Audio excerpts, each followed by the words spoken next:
ഇന്ന് നമ്മൾ ഉണ്ടാക്കാൻ പോകുന്നത് ചോളെ പനീറിൻ്റെ കറിയാണ്. ഇത് ഒരു നോർത്ത് ഇന്ത്യൻ ഡിഷാണ്. അതിനായി പനീർ നന്നായി ഫ്രൈ ചെയ്ത് എടുക്കുക.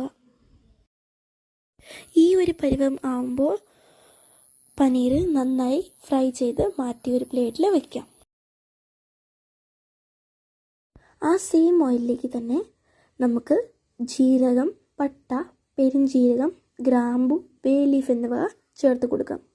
മസാലകളെല്ലാം 1 മിനിറ്റത്തേക്ക് നന്നായിട്ട് ഫ്രൈ ചെയ്തെടുക്കണം.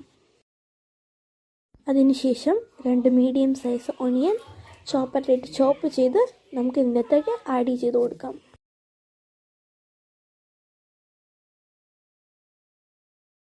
അതിനുശേഷം ഇതിലേക്ക് ആവശ്യത്തിനനുസരിച്ച് ഉപ്പ് ചേർത്ത് കൊടുക്കാം.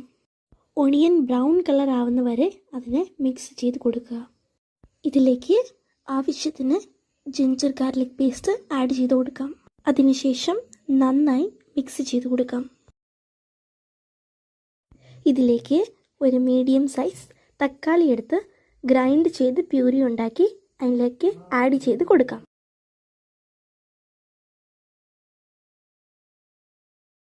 എണ്ണ തെളിഞ്ഞു വരുന്നവരെ നമുക്ക് നന്നായി ഇതിനെ ഫ്രൈ ചെയ്തെടുക്കാം. അതിനുശേഷം മസാലകൾ ആഡ് ചെയ്ത് കൊടുക്കാം. ഇതിലേക്ക് മഞ്ഞൾപ്പൊടി, മുളക് പൊടി, മല്ലിപ്പൊടി എന്നിവ ചേർത്ത് കൊടുക്കാം.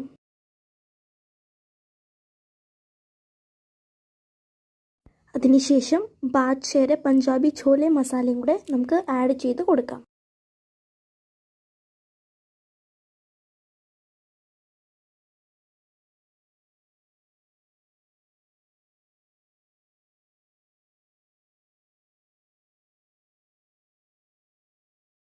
ഇതിലേക്ക് ബോയിൽ ചെയ്ത വെള്ള കടല ചേർത്ത് കൊടുക്കാം.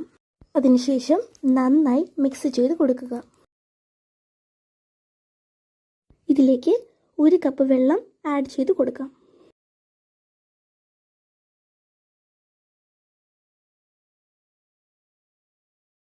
ഇത് ബോയിലായി വരുമ്പോൾ ഫ്രൈ ചെയ്ത് വച്ചേക്കുന്ന പനീർ ഇതിലേക്ക് ആഡ് ചെയ്ത് കൊടുക്കാം.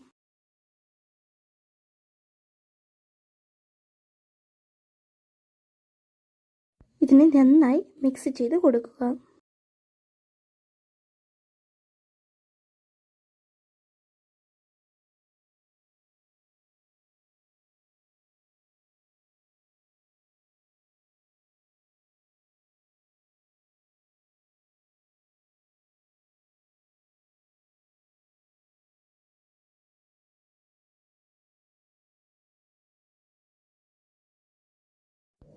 നന്നായി ബോയിലായി വരുമ്പോൾ ഇതിലേക്ക് 2 മുളക് ചേർത്ത് കൊടുക്കാം. ലാസ്റ്റിൽ കുറച്ച് കസൂരി മേത്തിയും മല്ലിയിലയും ചേർത്ത് മിക്സ് ചെയ്ത് കൊടുക്കാം.